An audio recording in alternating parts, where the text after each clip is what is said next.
Hi everyone, Raphael Harry here, and you're listening to White Label American, a podcast where we hear stories from an immigrant or two, sometimes more. Thank you for listening and enjoy the show.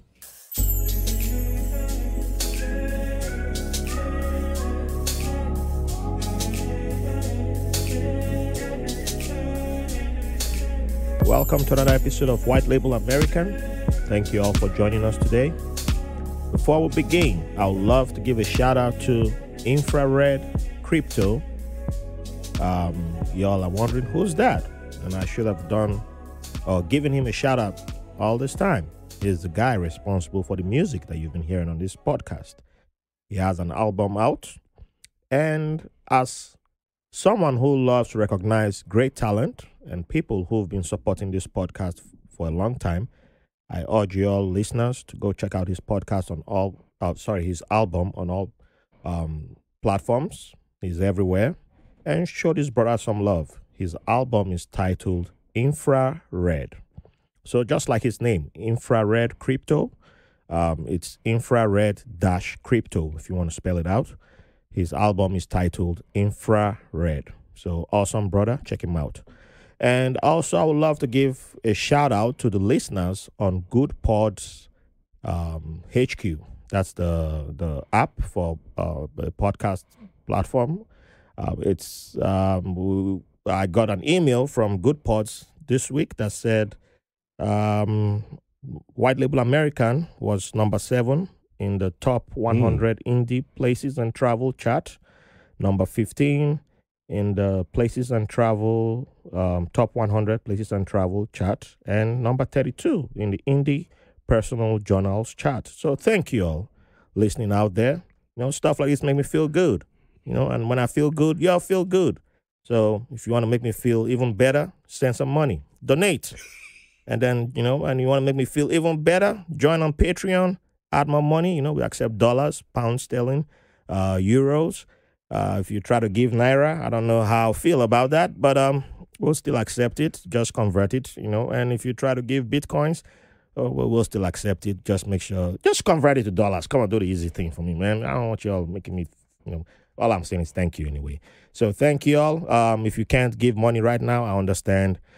Just give us 5 stars. Write an awesome review on Apple Podcasts, Good Pods, Spotify, all the good places, Go out there. Keep the love coming in. Thank you. Share with your friends. So with that being said, I am honored to have one of the best voices in podcasting in the studio today. This brother, the very first time I heard his voice, I was like, ooh, wait. I don't know if you've seen that T.I. trying stand-up comedy. That's what T.I. said when he was bombing. I don't know why that came out in my head, but whatever. But anyway, staying on track. I heard this brother's voice, and I was like, man, this guy is made for radio. Does he have a radio show or what? And I found out he's a podcasting coach. He's a live stream expert. He's an executive coach. He's a retail leader. And I was like, man, I got to find a way to bring this guy on the show one day. And he hit me up that he's coming to New York. I was like, oh, man. Play Drake. Play Drake in the background, somebody. I don't have money for Drake right now, so we can't do that. But anyway, without saying too much, welcome on the show, Steve Waddy. Man, I'm so excited to be here, man. I'm so excited. We've been trying to do this for a little while, and I think this time I was like, oh, I gotta connect with him, man. I gotta get up here. I gotta get on the show. I've been following you ever since we connected, and listening to all of your stuff, and fell in love with the show. Thank you. Fell in love with your energy, and I'm excited to be here. Hey, it's all mine, and I love your live your live broadcast, your live streaming, and hey, I've learned a lot. Even Josh now says that I seem to have overtaken him when it comes to podcast news, and I'm like, hey, it's all from you. It's all from you. So, Josh, if you're looking for the person responsible, that's this guy here. It's Steve. I got you, Josh. Whatever you need. So let's start with the very beginning. Mm-hmm. So you got beautiful names, along with a beautiful voice. But let's stick to the names for now. So what are the meaning of your names? And is there a story behind your names?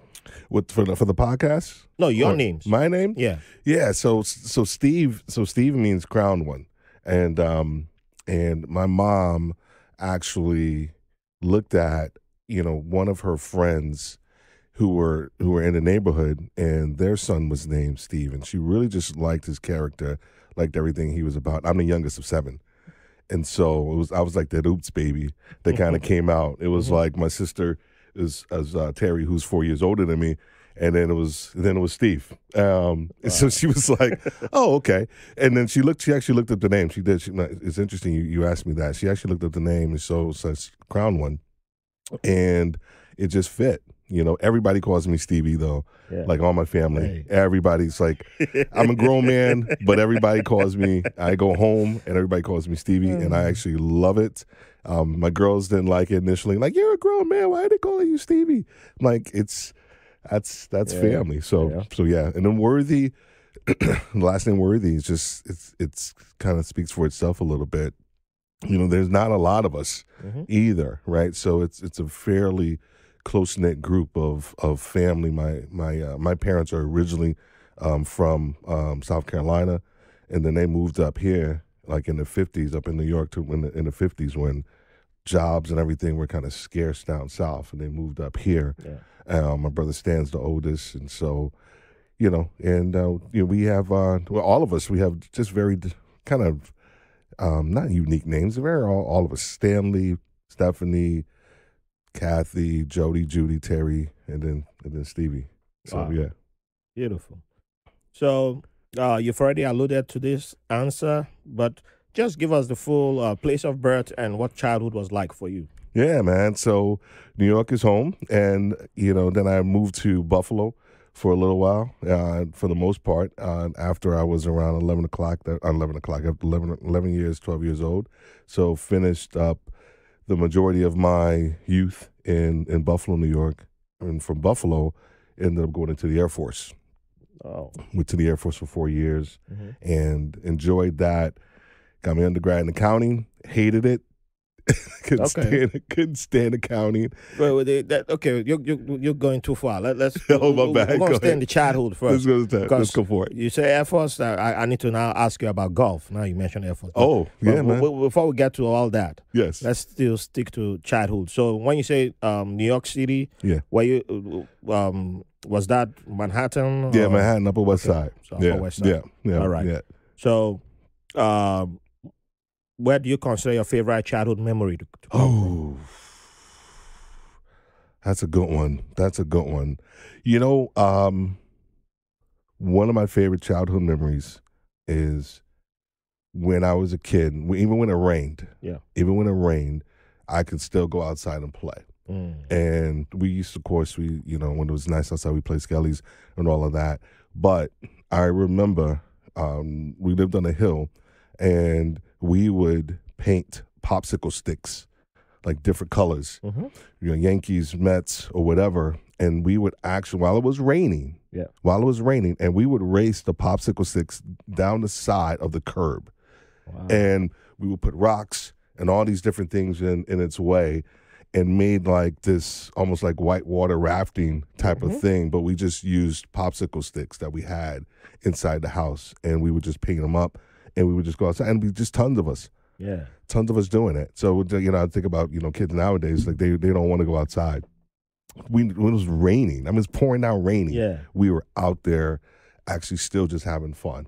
So yeah, that's one of the memories that I just think about. Like, it always sticks to me, sticks with me. Anytime I think about like a fun time, it was that. It was doing stuff like that. Wow. That's beautiful, I don't think you're the first guest on this podcast to share a memory related to rain and being outside. Most guests tend to pick a memory that relates to playing outside. Mm-hmm.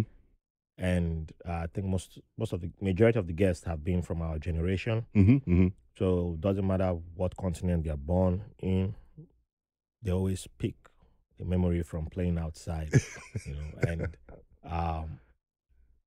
but when you describe that game you guys played with the popsicle and with the colors racing, I don't know, I don't think I had something directly similar to that, Mm-hmm. but it's ringing like something I've seen Mm.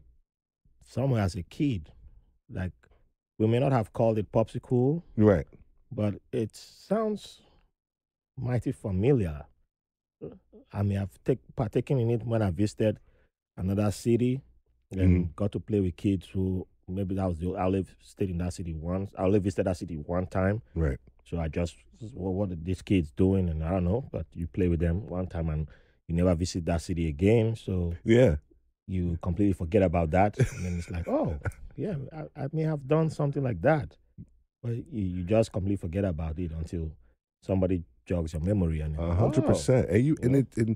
it just progressed over time. Like Mhm. it was like it's all just like with everything, like with kids. You start out just like with sticks, Yeah. right?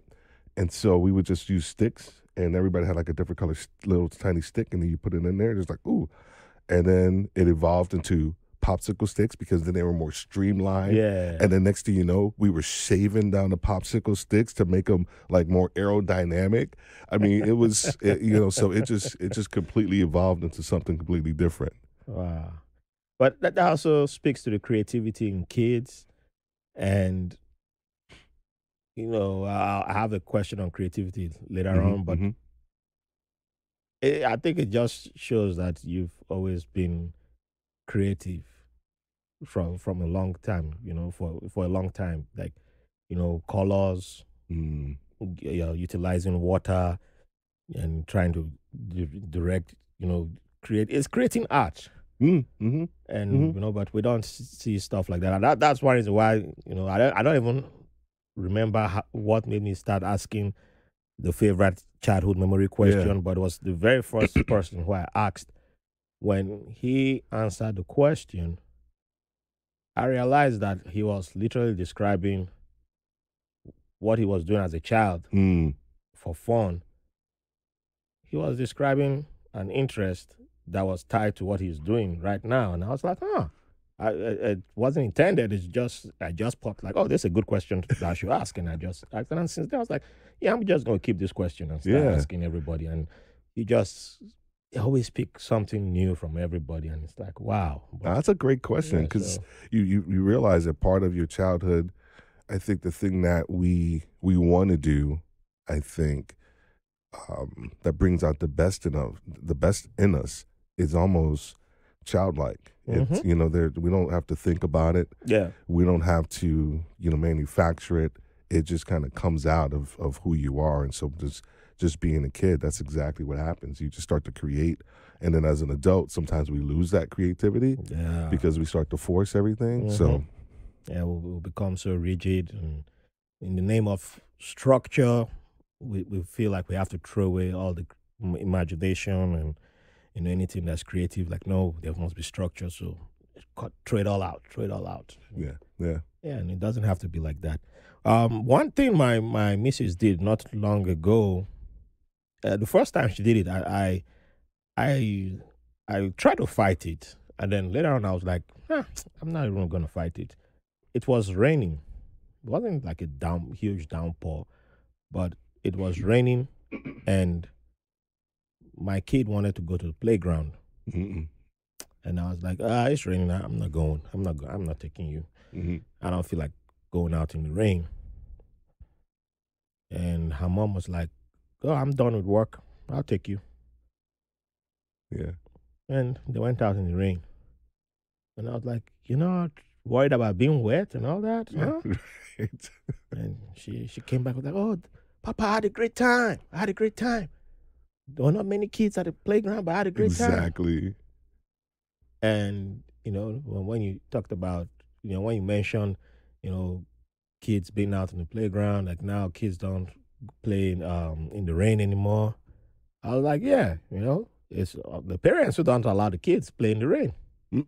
It's not like the kids who decide we're not going to play in the rain. It's the parents who kind of say it's not safe. And I've been that parent. I've been that parent. I can't, say, oh, yeah, we don't allow the kids not playing the rain anymore because we set the example. 100%. So if I didn't have, my missus she's from Germany, so they have that, I've forgotten the German phrase for it, but it's kind of a free, it feels like a free spirit sometimes when it comes to raising kids.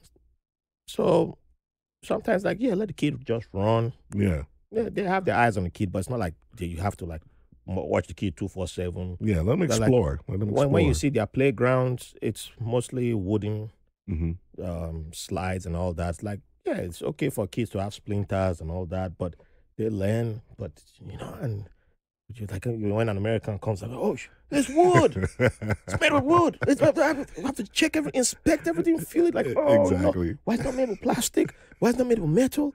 And all that. And the Germans are like, oh, you see them chilling in the corner, the playgrounds over there. Like, the kids will fall. Yeah. And are you okay? Okay. All right. Oh, yeah. You'll figure it out.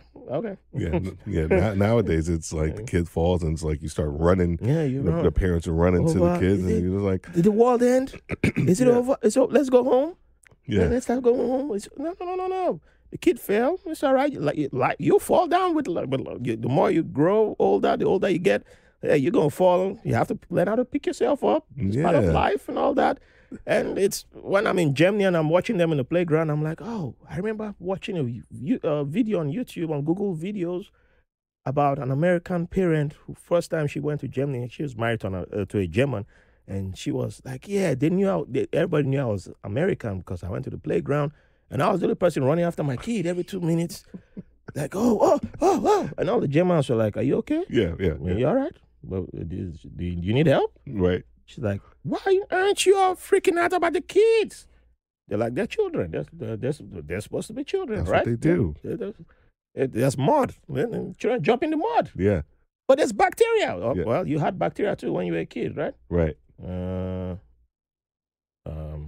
Yeah, I did. Yeah. Yeah, I did. When you look in Finland, there are daycares.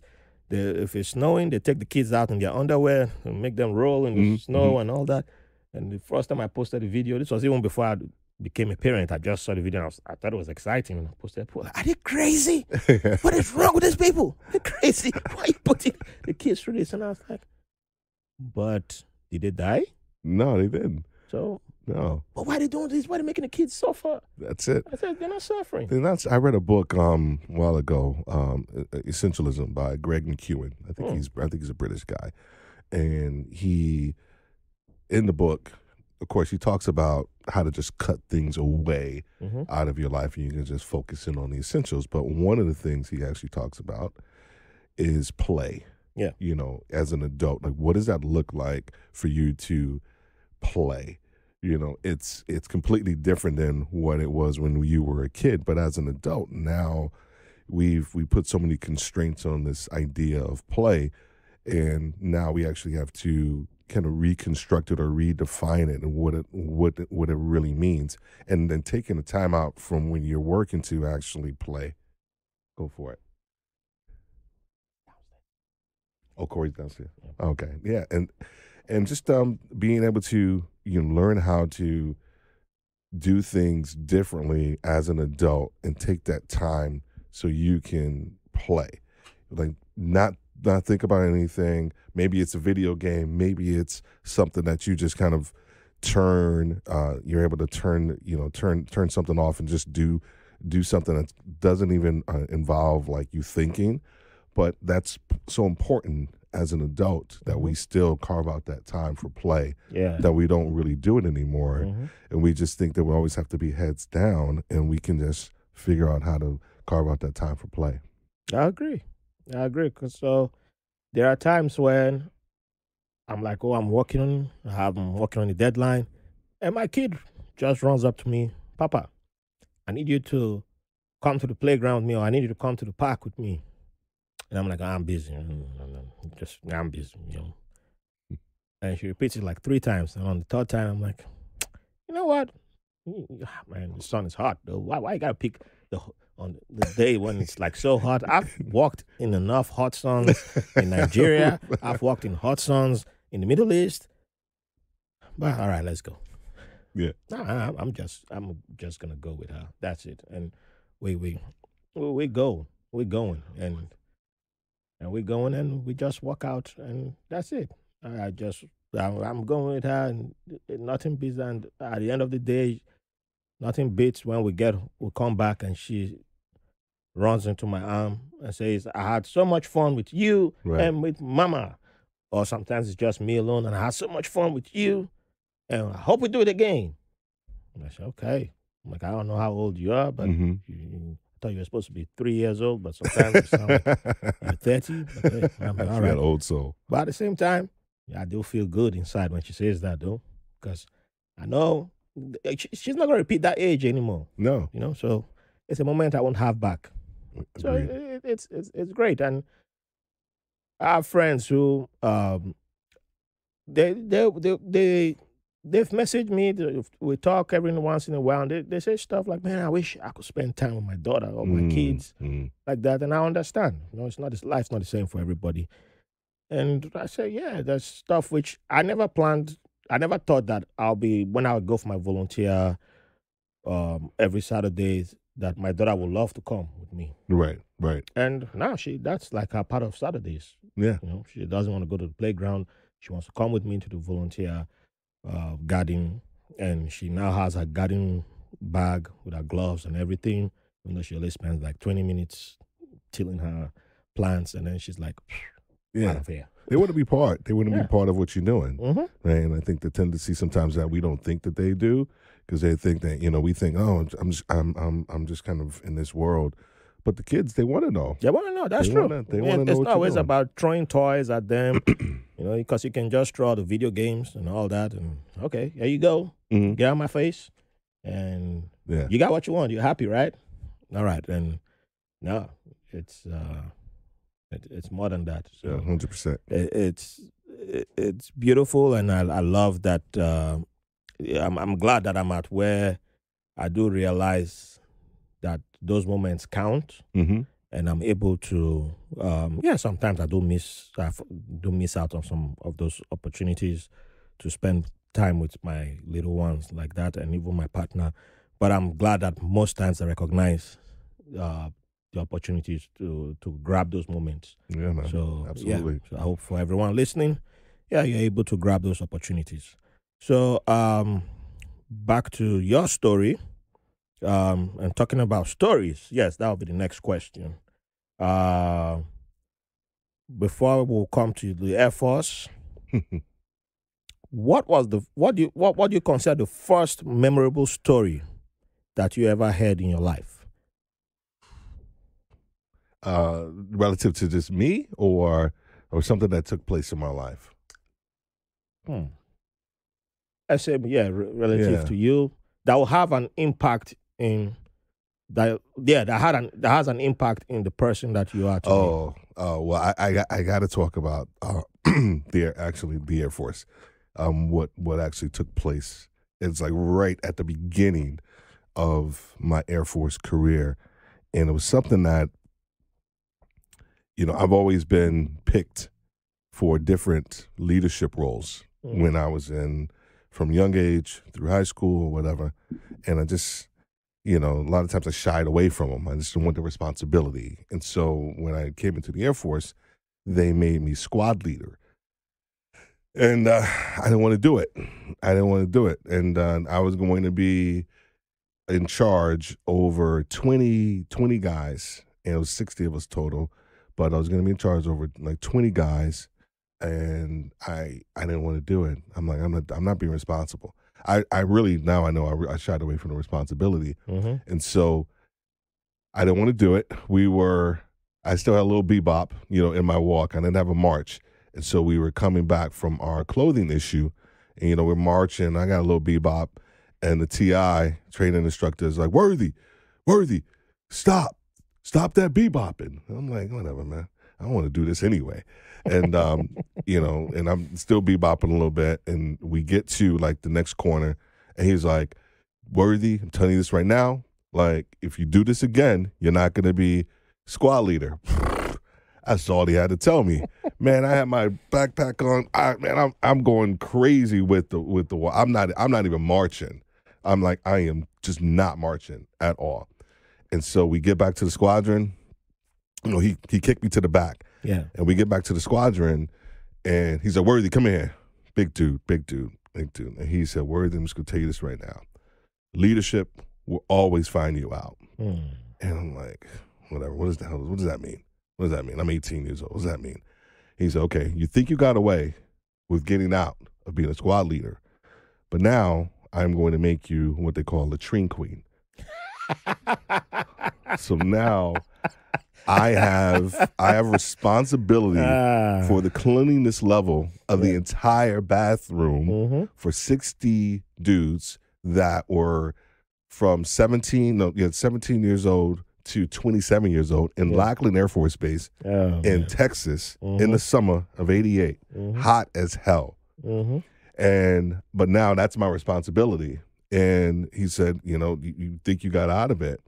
And that moment has stuck with me for the rest of my life, because one of the things I realized is that when you're called to lead, you need to lead. There's something that people see inside of you that you don't see in yourself. Yeah. And the tendency a lot of times is for us to shy away from those responsibilities.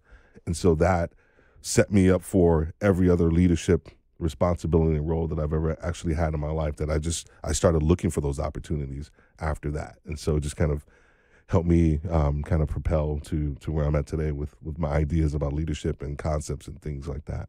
Oh, I love that, man.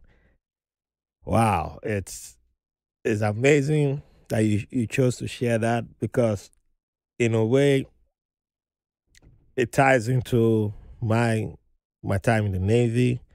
So I also was a guy who never saw himself as a leader, never expected to lead anybody.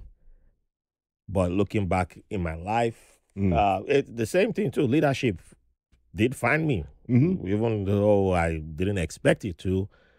So, like back in Nigeria, I helped my aunt start a business, an events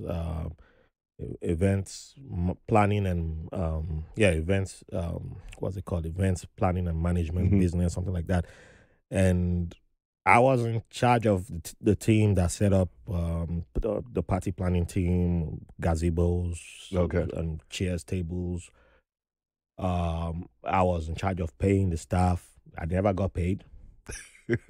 But you handled the money? The only day I figured out how to ask for my paycheck, I got fired, because I worked for my aunt. Before that, I'd worked for my elder sister, handled negotiations, purchasing, and a whole bunch of stuff. But all those languages I never knew existed. So you just thought you were running errands, because it's family. I'd done some stuff for my uncle. I'd done stuff for other people. But I never realized that in all these things I've been doing, that people were always handing out responsibilities to me. So it never seemed like it was responsibility. So even when I was staying with my aunt, whose husband was in the government at state level, and he had access to the state treasury, so they had money, and I wasn't getting paid. That's the person who I was running her business for, and sometimes she would give me like close to almost, back based on currency exchange then, it was close to $5,000 to $10,000. She didn't realize how much she was. I think she was high or drunk, I don't know, but sometimes she'll give me, like, let's say she'll give me about $5,000, go deposit in the bank. And I'll get to the bank, because they knew I was coming from this person. They would take me to the back room, count the cash in front of me, and they would be like, how much did you say you brought again? I'll tell them, it's 5,000. They'll say, it's actually 6,000. It's here. Because they'll count it. I say, count it again, and I'll look. The machine reads in front of me. I'll be like, and I'll take the phone and call. I haven't been paid, by the way. Right. I'll call, and they'll say, I'll call her. I'm like, how much did you give me? She would tell me 5,000. I could have easily taken my 1,000, put it in my pocket, and bounced. Right. But I was so loyal to family that I'll be like, okay, put everything in her account. And I never still got rewarded. So with that mindset, when I will arrive in the States, join the Navy, when they started noticing who was who in my division, when at first my instructors, I started noticing that it seemed like they wanted to push me for one of the higher petty officers in the division.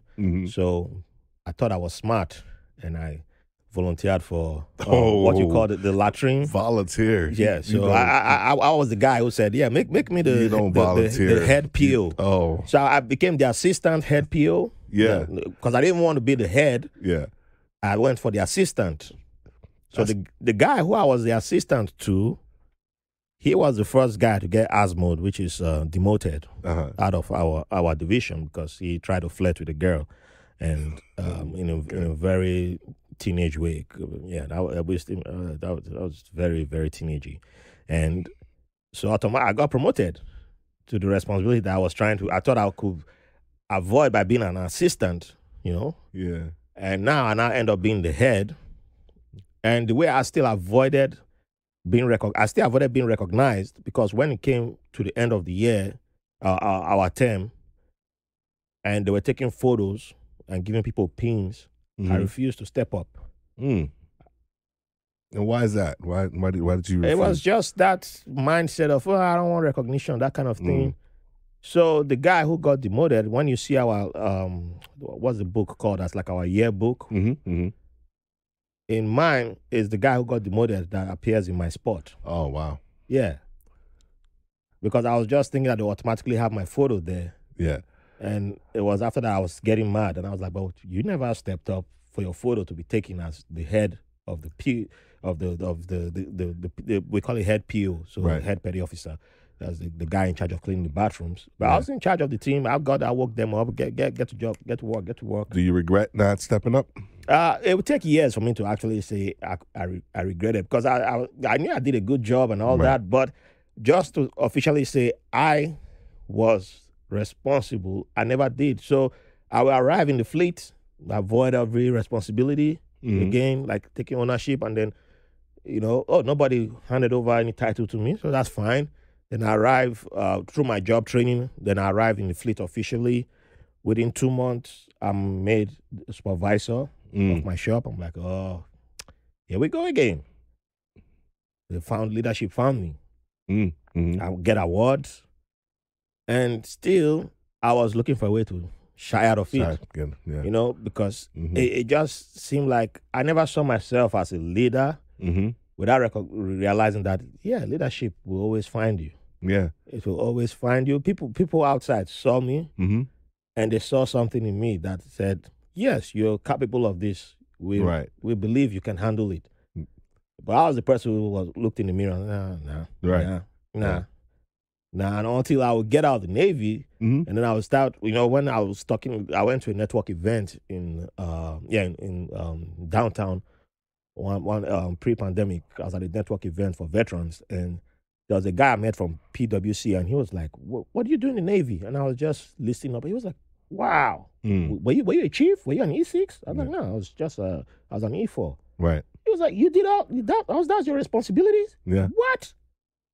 Whoa. And he was like, man, send me an email. We need to have lunch. We need to connect. We need to connect. Yeah. I was like, why are you so excited to talk to me? What?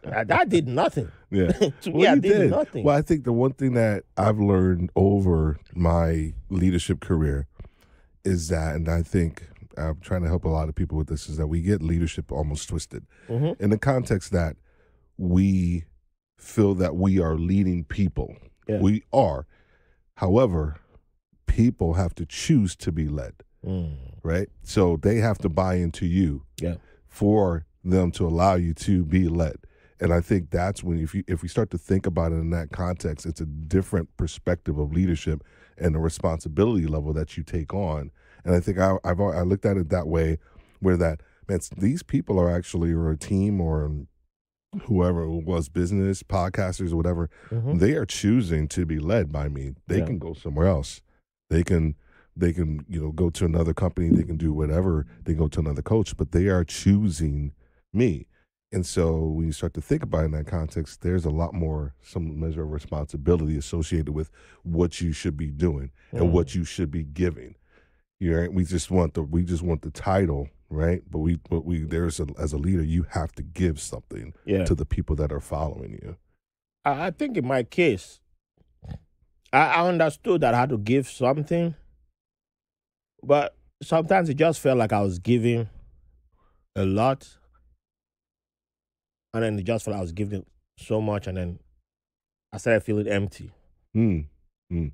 So while stationed in Bahrain, Mm-hmm. I realized that, the Filipino community, both in the military and out in the private sector, they were well connected. They had like a community. They knew each other. The Ethiopians had a community. Mm-hmm. But even before I arrived in Bahrain, that's when I started to notice it, that just from hi, hello, a bunch of African sailors just started gravitating towards me. It did not matter what rank they were, how long they'd been in the Navy. All of a sudden, it was my room. They were coming to hang out. Oh, want to watch the African Cup of Nations? We're going to meet Raf. And I was like, why are you always coming to me? You sure they weren't watching the Premier League? No. Oh, okay. No. Oh, okay. They already began to I thought they were watching the Premier League. I know that's a question. I know that's a question there that we will be talking about football and not American football. I know. But it was like I was a glue. Like there was even got to a stage that the Nigerians and Ghanaians organized a match at Norfolk. I wasn't aware that the both communities existed there, and my boy, I got a phone call from two dudes who I knew, one Ghanaian, one Nigerian, and they're like, "Hey man, what you doing?" I was like, "I'm free on. What you doing Saturday at this time?" "I'm free." Yeah. Can you come down here? For what? Ghana and Nigeria is playing. So there's no friendly match between both countries. Oh no. We mean Nigerians and Ghanaians who live in Norfolk, they'll be playing each other. Nice. Can you come? Nice. Come play for the Ghanaians. I was like, I'm not that good. I don't think you want me on your team. Nigerians will call me, come play on phone. I'm like, what? So I showed up. Both teams, they organized a game. There was no referee. Both of them didn't bother to get a referee. No. So while they were fighting over who's going to be the referee, a dude who looked Filipino was walking by. They just called the dude, "Hey man, you want to be a ref?" He said, "Okay." And one guy just looked at him and asked him, "Have you ever watched soccer in your life?" Yeah. "No." "Get out here." So while they start fighting again, I was like, "Okay, I have family from both countries. Can I be the ref?" And they were like, "You sure?" I said, "Yeah." Then the Ghanaian was like, "Hey, I spoke to his mom. His mom speaks Twi." I was like, yeah. I know. And the Nigerians, okay, both sides vouch for me. All right, be the ref. So I got to be the ref. By the end of the game, both sides are trying to fight me, obviously. But of course, the fact that they agreed for me to hold the whistle, that was also a mark of respect. That people who were older than me agreed to abide by my decisions. Right. So when I will arrive in Bahrain, and I will meet the guy who was back then the chief security officer to the admiral in charge of the whole Middle East region. He was born and raised in Togo. And he will invite me to lunch at his place. And I was like, "Do you know another guy who was born in Togo?" I met another guy from Togo on the base. He said, "No, I've been here for 4 years. There's no other Togolese here." I was like, "Dude, I've been here for like 2 months. I met 3 guys from Togo." He's like, how you know them?" I was like, "They all said hi to me and they gave me their numbers." Like, "Who are you?" "I've been here. I know everybody here on this base." I was like, "You sure?" Yeah. You know the South really. Sudanese guy? He's like, "No, I've not met anybody from South Sudan." I was like, "How the hell?" He's like, "Who? I need to know you." Yeah. Come to lunch. So I came to lunch. I brought the Togolese guy. I brought a Nigerian. And he's like, "You know what? We need to do something that can make this bigger. Raf, you should be in charge of organizing this, because like all the Africans talk to you." There you go. I was like, you got I'm the lowest ranked. You got to put it in another spot. I was like, "I'm the lowest ranked person here. I don't have money, so why should I be in charge of this?" He's like, no. Everybody was like, "Man, you the boss. Yeah. Whatever you decide, how much you need, just let us know." "Oh, okay. Give me 3 weeks." Yeah. And they gave me a venue, everything. I was like, I'm a logistics guy. I can make it happen. Right. So that's how the African network was created. Yeah. And before you knew it, there were clubs in Bahrain calling me. All of a sudden, clubs in Bahrain got my number. Like, "Hey, man, we're losing money on the day you guys have you call it your African meeting. Right. But people are not coming to clubs in Bahrain anymore when you people are meeting." So, because we had DJs. So they were like, "We'll give you our place. Come have your meetings at our place. Right. Just bring your Africans." Yeah. Just bring all the Africans. Because now I'm bringing all the Africans on the military because people I'm working on base, but my phone will ring because if I'm at work, I can't bring my cell phone into it's a secured building. Right. So after work, I'll have a bunch of phone calls. Hi, I'm from Somalia. They said I should call you. They say you're the person. I want to meet other Somalians. I'm like, I'm not from Somalia. But I was just getting calls. I didn't African understand. Yellow Pages. But you know, That's you. if you had met the Raphael at that time, you know one word he never knew? He never knew the word networking. He didn't know that word. Right. This was 2011. He never knew the word networking. Yeah. He didn't know what network was. He didn't know what he didn't even understand the word community. So but I just felt like we didn't really talk to each other. Why don't an Egyptian talk to an Ethiopian even though they are right next to each other? I'm like, so Yeah. I want to see all of you talk to each other. Yeah. Okay. Yeah. And they all commit me. So by the time I was leaving, when I was leaving Bahrain, the last party they held, a Cameroonian came to me and was crying. A grown man, he was crying and he hugged me and was like, bro, because of you, I met people from other African countries that I've never met before in my life. I've never danced with a brother from Kenya. I've never danced with a sister from Uganda. I've never danced with people from Ethiopia, South Africa. There you go. Because of you. But you know that the moment you step out of this venue, we'll never do it again. Oh, man. I said, why? People can do it. You enjoyed it, right? He said, yeah, but you know you're the only person who made us come here together. Once you leave, we won't never do it again. Oh, man. And true to word, as soon as I left, they stopped. Oh, man. They That's don't, not good. even the Nigerians, they only talk to me. They don't talk to They don't talk to each other. They only talk to me. And I'm still baffled by it. But now I look back at it, I'm like, okay, yeah, I know things I would change if I had to go back and change it. Right. Because then I still never addressed myself as the leader of the community. I was just like, I'm just in the shadows. I like to be in the shadows. But everybody had my number. Everybody would reach out to me. Because then you would have probably set something up that when you left, that it could have continued, right? Yes. Now, I would have made it hindsight is always organization. 2020, right? Because, I think the tendency sometimes in leadership, we don't realize that part of our job is to leave a situation better than when we found it. Yes. And also allow it to perpetuate. So you got to put those things in place, man. Yeah. Still. So we shall take a quick break, and when we come back, we shall jump forward a little bit, and we shall come closer to content creating and some other great stuff that I have waiting to ask about. So stay with us. Hi, everyone. We've made it 2 years, and who would have thought so? So let's go further and make it 3, make it 4, make it 5, make it 6, who knows, 20.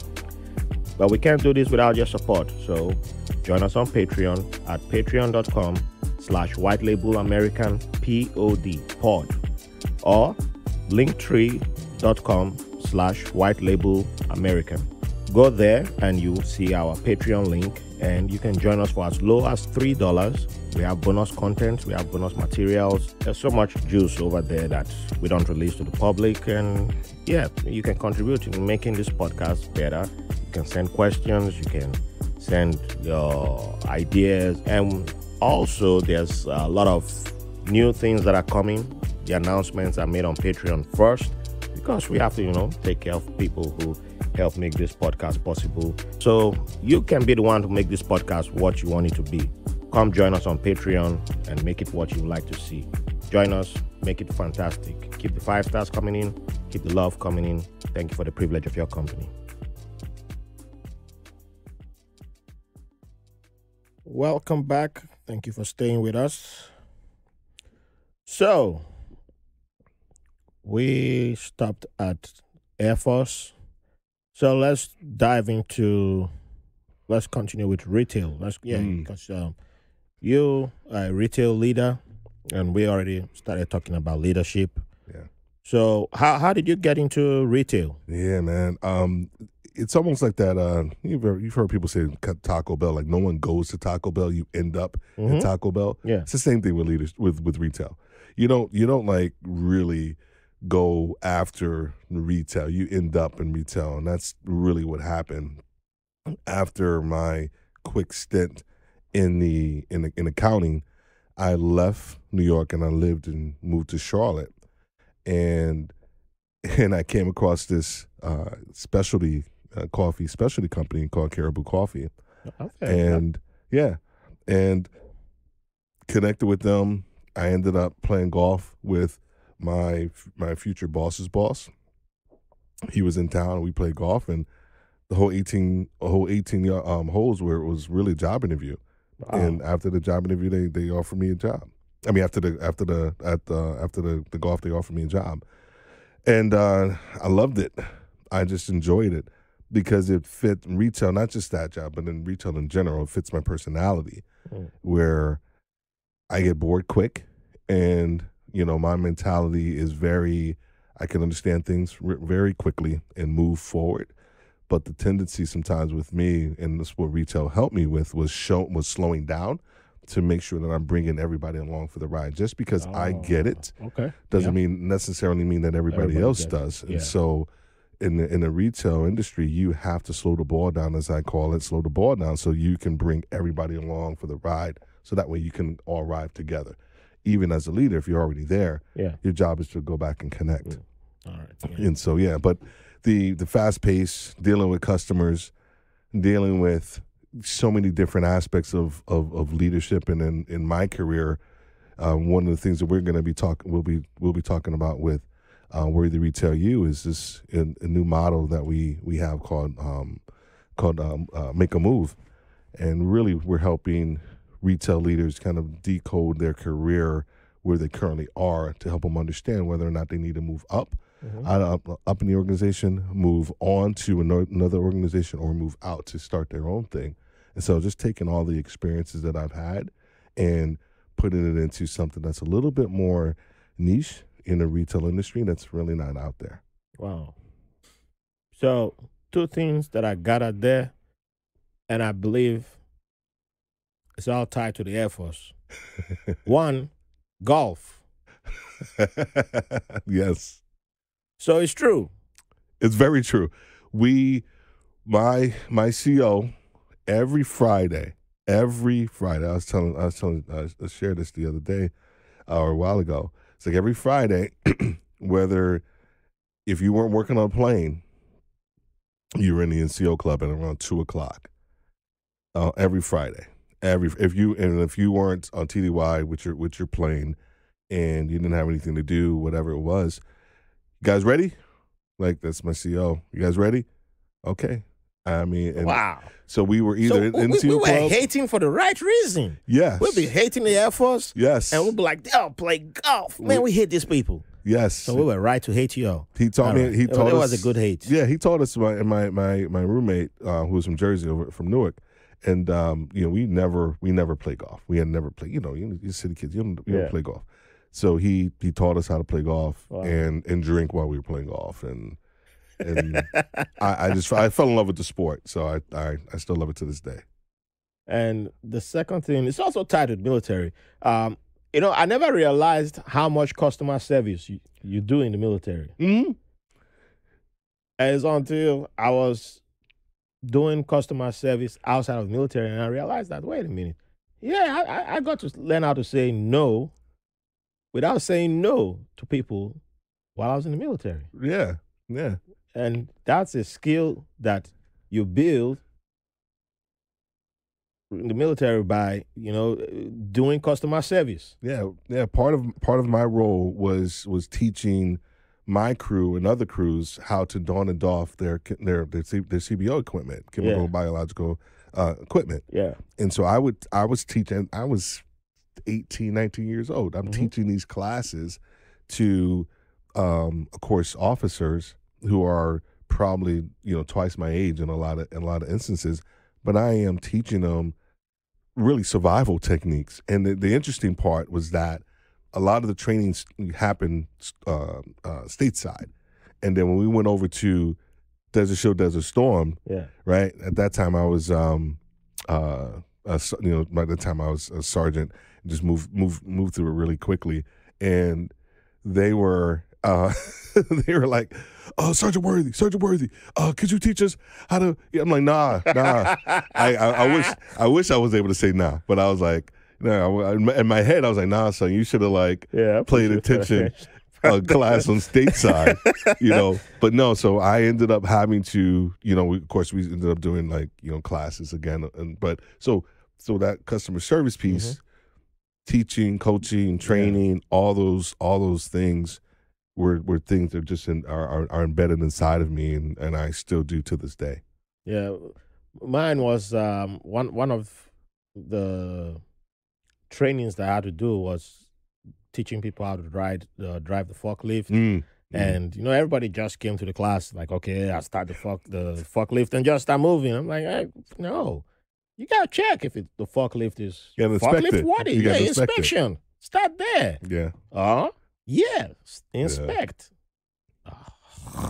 That's the first the grumblings begin. And okay, you failed. Bye. Come back next week. Oh, you're just trying to do this to me. Yeah, I will. I will, because you failed to inspect the forklift. You got to inspect it. Yeah. What if the oil is leaking? It's not safe to be on the road. You're just gonna. I gave you a class. You were on your phone. You were listening, and then you just want to go start the engine and start driving. What if there's someone? You don't even look behind you, but you just go move. Exactly. Because you're in the warehouse where there's parts, there's boxes for delivery. You don't even check your surroundings. You just move and then break some expensive equipment. So so there was that. And when I was in Bahrain, by then they had merged. They had merged the what were they called? The postal clerks. Yes, with storekeeper. So we had officially become LSs, logistics specialists. So we had to train all the other departments to be able to handle mail carrying. Mail collection and mail carrying. So you would think something as simple as that, people get it. They bundle mail, handling of mail. Yes, you had to give training on that. So doing that. But the fun part, the main place where I had to say no was one of my main jobs was being the credit card holder. So I was the guy in charge of purchasing for a bunch of departments. And a couple of them always blew their money quickly. And sometimes they wanted to buy from the vendors they weren't supposed to buy from. So there were places that you were not supposed to buy from, like in China, and it's DOD, it's all that. You have the list. They have all that at their desk. They don't go through that. They just bring the stuff to me, and I just take one look at the paper. I'm like, did you really do your homework? I'm not supposed to be doing your homework for you. Did you do your homework? I'm not supposed to spend all that time. Did you? They're like, yes, I did. I'm like, well, I can save you time and tell you no, because even if I sign on this, I still have to take it to the civilian who's the budget officer of the command. And she's still going to go through everything and do a thorough job. And then she's going to be like, no. So you have two options. Either you go do the right thing or get ready for the phone call that will tell you no. And it won't be from me. Right.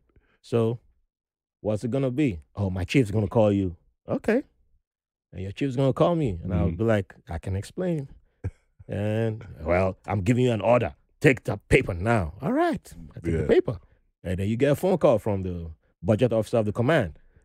You don't have money. I tried to save you. I'm trying to tell you. That was one of my biggest business lessons to you in the Air Force was that, you would get, we had to work on parachutes, we had to work on RAS, we had to work on helmets, we had to work on oxygen masks for our pilots. Yeah. And, we had to order, washers, screws, all those different things. And I realized, like, man, I need to be a contractor for the United States Air Force or Army, because these little washers were like $5 a piece. Yes. The little screws were like $3 a piece. Yes. Right. And so, come on now. It was probably 10 cents, to make both of them. Yeah. But they have a Air Force, contract. That's true. And now here you are. And what are you going to do? Not buy them? You need them. So that was like one of my first lessons. Like, I think my second lessons, right? My first lessons was never do business with your family. Oh no. No, my sister had I wanted to do a paper route. I digress for a second. I wanted to do a paper route, and I wasn't old enough, so she said, "I'll sign up. I'll sign you up for it." I was like, "Okay, sweet." So, but she ain't doing the work. But I was like 12, whatever. I was stoked to like even get the paper route.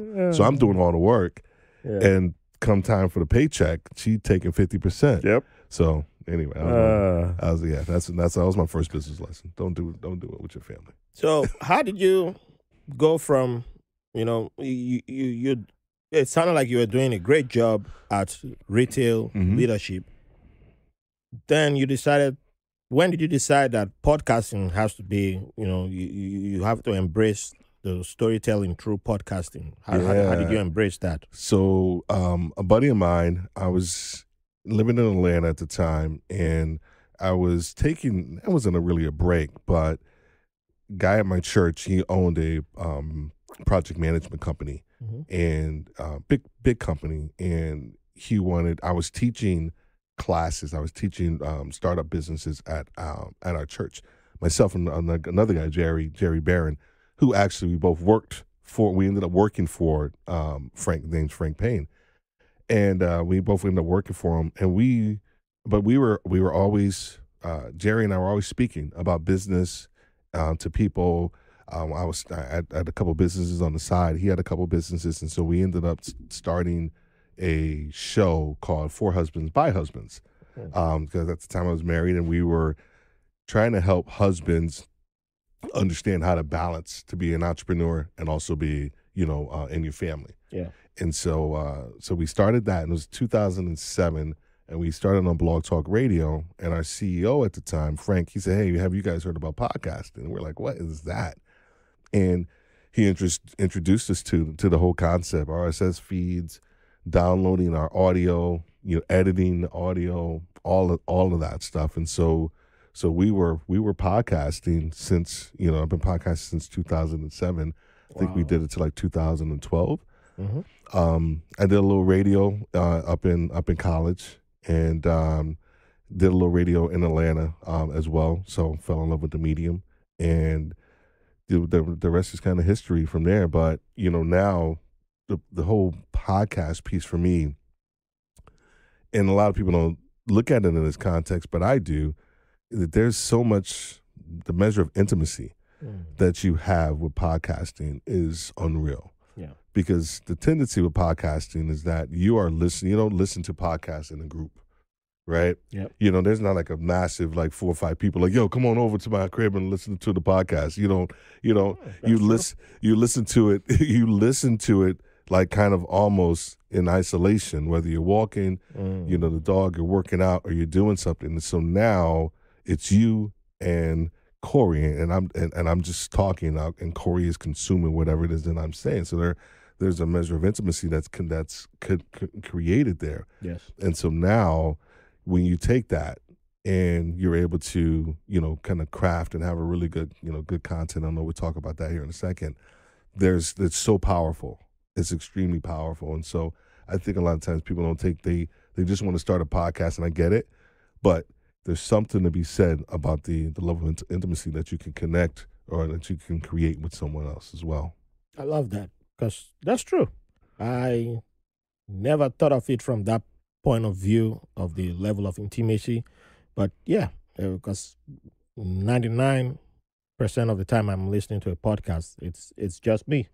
Once in a blue moon, I share my podcast with my missus if we're on the drive. Yeah, right. And that means the kid is asleep, So, yeah, we don't have to play music. But if she's awake, then we can listen to a podcast together. Mm-hmm. So that's it, because that's the only way my missus will listen to a podcast, if I'm listening to a podcast with her at the same time. Oh, okay. Yeah. There you go. Yeah. Other than that, she's more of a visual person. She has to see what she's listening to. Well, now everybody's doing video podcasts and live stream podcasts and all that stuff. Yeah, but she's the type who I don't know. I'm the person who has to just put on the podcast, and if I'm dead, and because she has to No, don't say that. But how dare this opinion? I'm like, listen to the whole thing before you start judging. But I think she just enjoys the back and forth with me. And and then if I'm not there, she's like, I'll just have Netflix playing. I'm not paying attention to it in the background. Yeah. So, you also mentioned the podcast, the content being a powerful medium. And that also brings me to, in this age of a lot of disinformation and misinformation being out there, and, it's, to me, it feels like it's a lot more, the easier route is to just throw stuff out there, whatever. If it bounces against the wall. A lot of people do that. If that works for you, fine. But how do you focus on making content that has substance?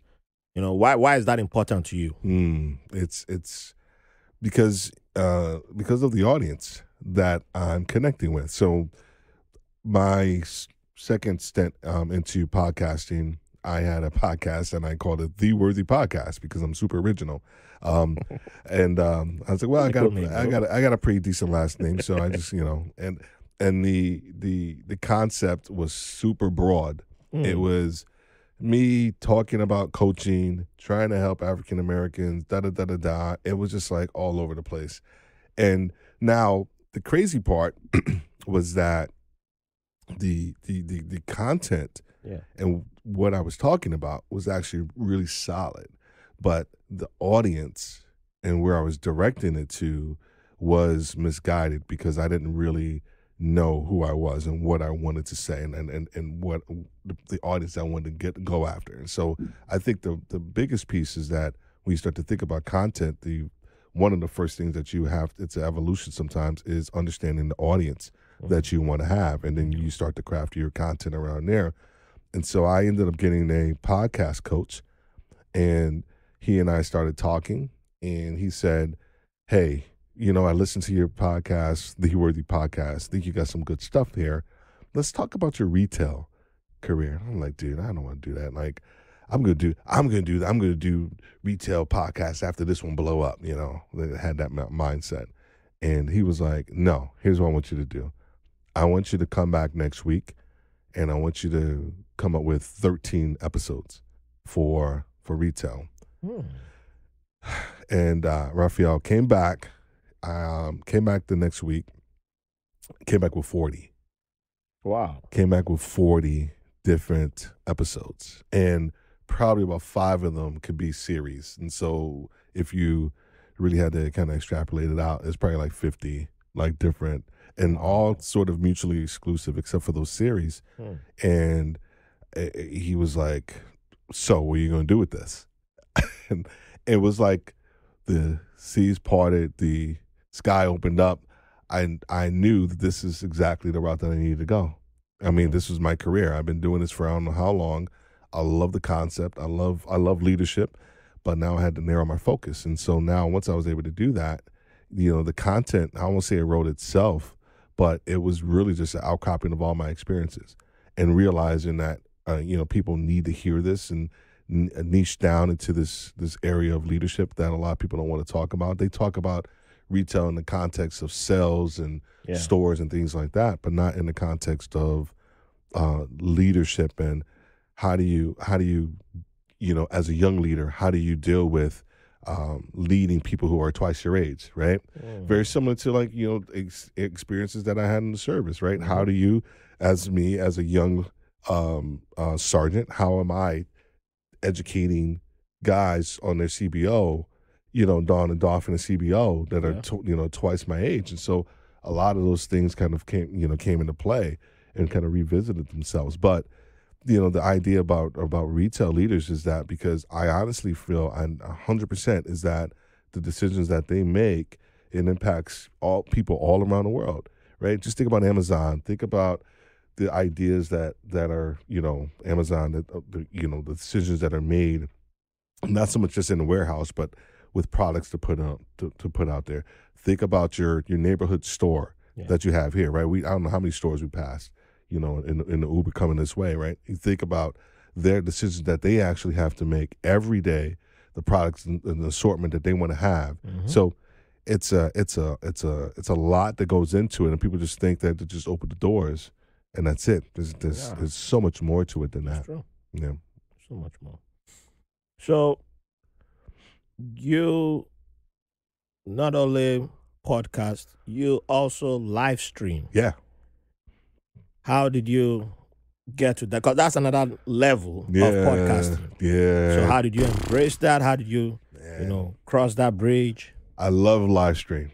I love live streaming. I love it because it gives you immediate feedback. Yeah. Right? When you screw up live and you fix it. So I started just researching a whole bunch of people doing live stream. And I was like, man, y'all doing too much. Y'all got all these scenes and all this stuff moving all over the place. Like, just get on there and talk about your stuff. And I didn't realize that there actually had to be and Cher was one of them, right? I peeped her show out probably about 2 years ago. She used to still does on LinkedIn. And I was watching, so she's just doing too much. She got this like countdown, this ESPN Pardon the Interruption. You guys ever see that show? And they have like the little screen on the side. So Cher had that. I'm like, she just doing too much. And now I do a full blown production every single show. The reason I started doing it with Retail Leadership with Steve Worthy, and it was a supplement to my audio podcast. Yeah. And I can actually have guests on there, go face to face, and we can have audience engagement, and they can connect with me and see a face, but they can also ask the guest a question, and the guest can answer in real time. Put Corey has a question.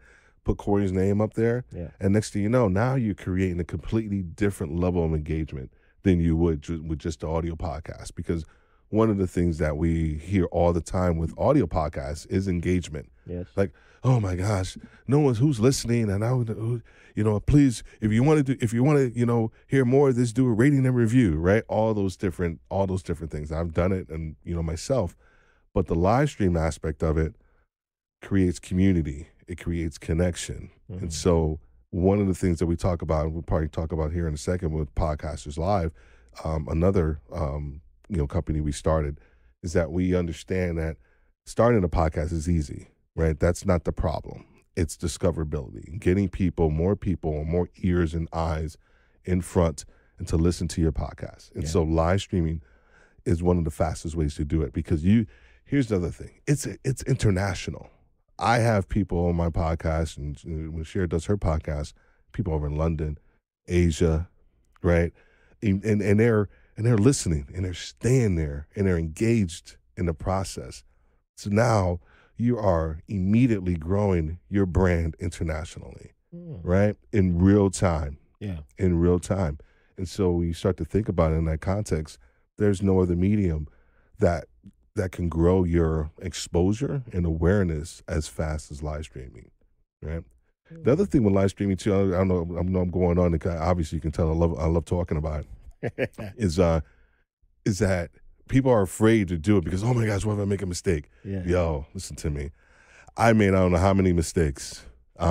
Internet cut off, mic cut off, all types of things, lights flickering, you name it. People will forgive that because here's why. They wish they were actually doing it themselves. A lot of times. They're like, dude. That's true, though. This person is actually out there doing it. And so they will give you some grace. I've never held a mistake on a live stream. Yeah. I've never held it against the content creator. No, they will give you some grace. Because you're like, dude, this is hard. Like, this is hard actually, doing this. But the more mistakes you make, the more human you are. But over time, you start to, it just starts to rub off, water off a duck's back, and you just keep rolling. You make a mistake, you mess up a word or whatever, you just, my bad. All right, let's keep it moving. And next thing you know, you got a whole show. And people enjoy that. They enjoy that level of, I guess, I use that word so overused, authenticity of like just you being yourself. It is true. Now I think of it. I've watched a few lives. I've participated on other people's live streams, and I've made mistakes, and the audience member corrects me, and I noticed that. Oh, thank you, thank you, thank you. I did, and it's not like they're you made them. How dare you make that? No, it was like you can tell when it's a correction from a place of love, and I'm like, oh, I appreciate that. And you've been in the audience too several times for Podcasters Live too for us. So I appreciate that. Corey hasn't. I don't know. It's Corey. Corey act like he's too busy. I can't do it. I don't care being in the audience. I got like a whole community to run. Whatever. Oh man, I can talk to you all day, man. But I have to start wrapping up, man. No worries. This has been beautiful, man. So before I let you go, there's some fun questions I haven't asked you. So let's see. So you were born in New York. You ended up moving to the South. The Air Force took you around the world. Mm-hmm. When it comes to food, what do you consider your go-to number one cuisine? Oh, you got to betray somebody. I know you got to betray one part of the world or one city. That's a great question. I can eat anything. Well, except for like shellfish, so I can't do that. I can't do the shellfish thing. Probably Italian. I like anything Italian, but I love Southern food, man. Oh, you gotta pick one, man. It can't be okay. Southern you're trying to be both New York and Southern food, fried chicken, greens, like stuff that's super unhealthy for you right now. Probably. You live in New York behind. Listen to me, man. There's too many. Somebody in New York, someone's taking a pen and paper. Right? How dare you not choose? They are. New York. Here's why. Because as a kid, in the summer, my parents always sent us back down south. They sent us down south to like where like they grew up. Yeah. And so, they were, it was always like, hey, you want apple pie for dinner? Like, yeah, okay, we'll go climb that tree and go get the apples off the tree. I'm like, what are you talking about? You're supposed to go to the store. Or I would go down there for like, in the fall just to visit, and they would have a pig, and the next thing you know, you come back in the summer and the pig was massive, and guess what? Now they're slaughtering a pig, and now you eat. So like those memories of my grandma's fried chicken, my grandma's like like all those things, man, are just like inundated in my memory bank. And so I no shade on New York, but like fried chicken was something that I was just brought up with. I know it's no shade, but I got to make the question controversial anyway. Yeah. So, next question. It might be a little bit. Let me see how I can make this one tougher than the last one. So you're a man who plays around with music a lot, and on this podcast, every guest is considered a dancer. Once you come on the podcast, you automatically qualify as a dancer. If you say you don't dance, we stop recording now and kick you out. Okay. Yeah. So you have to accept that you dance. You have to say it on record that you're a dancer. Yes, I am a dancer. All right, good. Now we accept. So now we know that you use music a lot for your creativity. Yes. And music is a part of your life.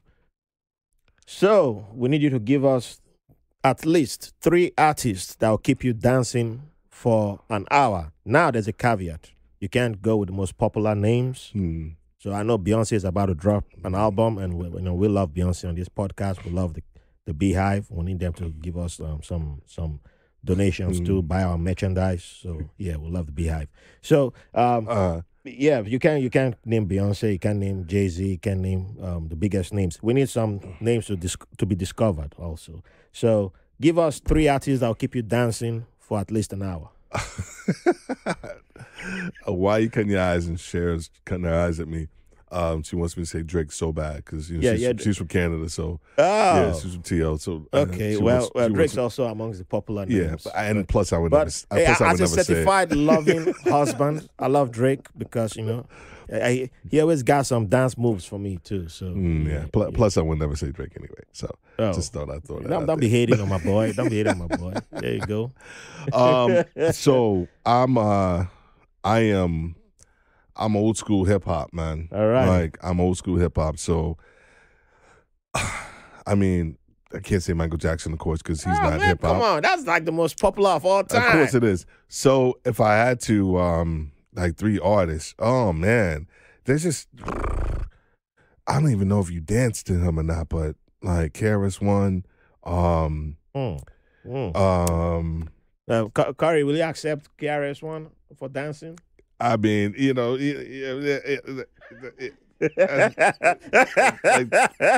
that. That's it. Oh gosh. Can I say a genre like house music? Like okay, like house music. Here we go. Yeah, but you gotta give us an artist. Oh geez, oh my gosh, I want to say 10th Avenue. I think that's the name of them. You can give us a South African. I think it's 10th Avenue. I think it's 10th Avenue. 10th Avenue. 10th Avenue. I think they're in the UK. I think they were in the UK. Yeah. But 10th Avenue, they used to do house music. Devotion. And if it's called Devotion, and That's the Way Love Is. Oh. Yeah. So I know that song. Yeah. So those are old school guys. Oh, and one more. Oh man. Oh, jeez, dude. Oh, I don't know why. You can give us someone from Charlotte. You can give us someone from Riyadh. Nobody in Charlotte. Only other person, because I lived in Atlanta for 12 years and we moving back. What's that group called? What's the group called? Come on, somebody help me out. Migos? No, in Atlanta, the 2 dudes, Andre 5000, Outkast. That's pop. Outkast. That's cheating. How was that cheating? No, that's a penalty. Oh, that's a penalty. We're deleting this episode. Delete the whole episode. Delete. Yeah, no, because when I moved to Atlanta, they were like just starting, and then they're amongst one of the greatest. Oh, I don't know if they're amongst one of the greatest. They're amongst, in my opinion, they're amongst one of the greatest. Yeah, I guess so. Yeah. I guess so. Yeah. I guess so. All right, man. Salt and pepper. I don't know. Salt and pepper. This guy went real old school. Yeah, that's Salt listen and to pepper. me. Where they at? They still around? All you gotta say, David. All you gotta do is look at my playlist. That's all. I wish I get so pissed off about copyright. Salt and pepper for my kid. I wish I could play it on my podcast or my live stream, like hip hop music. All right, can't. We'll take Salt and Pepper. There you go. Over Outkast. I mean, I love Outkast too. And yeah.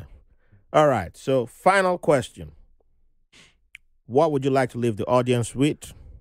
Could be a freestyle moment. It's your freestyle moment, but it could be a line from. It could be a line from Salt and Pepper. It could be a line from Drake. It could be a line from Drake. From Outkast. If you want to do Outkast, that's fine. But if you want to do KRS-One, I got to rap. I got to. If you want to rap, that's up to you. All right. Here's I got this one. This is the best. You don't have to rap, but if you want to, I'm not gonna rap it. I'm gonna state it because I can't rap. But this for me. I don't think we've had anybody rap. No, I can't rap. But this for me is, I think, one of the best bars ever in hip hop. All right, by Rakim. Oh, that's take 7 MCs, put them in the line. That's legendary, right there. Yeah. There you go. That's all I got. That's all I got. That's all I'm gonna go with. But yeah, take 7 MCs, put them in a line, and it'll take 7 more before I go. I take 7 MCs, put them in a line. It'll take. I missed the bar, but it'll take 7 more before I go for mine. That is 21 MCs ate up at the same time. I missed the line in there, but for me, that's one of the best. That's one of the best lyrics ever. Damn right. Because he did math. He did math too. Yeah. That's why I knew he was better than me. Because I was like, yeah, this guy. That's why I knew he was legendary. As soon as I heard his rap, I was like, yep, he's legendary. Oh man. Like, I guess I should have. You don't really dance to Rakim. You just you. Yeah, that's the thing with them. People like of those categories. You don't really dance to them, but it was. You felt it. So you didn't play the wall. You didn't play the wall when it came on, and I mean, I could have said reggae too. Like, hey, you had it. I gave you a chance. My bad. My bad. You chose. Hey. Well, you didn't say genre. You said. I said. I could have. Okay. I have witnesses. All right. Right. I have witnesses. Reggae, house, hip hop. There we go. All right. So, as my people say, umbana for coming on the show. Absolutely. You know, and so please plug yourself in, let the people know where to find you and your awesome shows again. Yeah, absolutely. So, LinkedIn is probably going to be one of the best places to find me. It's Steve Worthy. You can find and connect with me there on LinkedIn. But the two shows that we have is, of course, Retail Leadership with Steve Worthy, and of course, Podcasters Live. With Podcasters Live, we actually have a book coming out this fall. Awesome. It's called How to Beat in Podcaster Syndrome. All right. Proven steps to help you address in podcaster syndrome and record your way to podcasting success. So we're excited about that. That's going to be coming out this fall. Oh, I'm looking forward to that. Yeah, no, it's going to be pretty good, man. It's been something that we've been working on for a while, and we want to make sure we got it right. So I'm excited about that. All right, I'd love to definitely have that book. So please check out Steve Worthy. Awesome content from him, and it's not just, it's not a basic podcast. Trust me, this guy is amongst the best podcasters out there, and you'll never regret that you did. So don't forget to come back next week for a new episode. Thank you for your support. Hit up www.whitelabelamericans.com for all the places you can find us, and keep the love coming in. Be kind, be awesome. See you next week. Thanks for listening to White Label American. If you enjoyed the show, we'll appreciate if you rate, review, and subscribe to the podcast wherever you get your podcast from. If you have any questions, comments, or have someone who will be a good guest on the show, or you want to be on the show, send us a message at whitelabelamerican@gmail.com. And make sure to follow us on Facebook and Instagram at White Label American. Thank you for your support.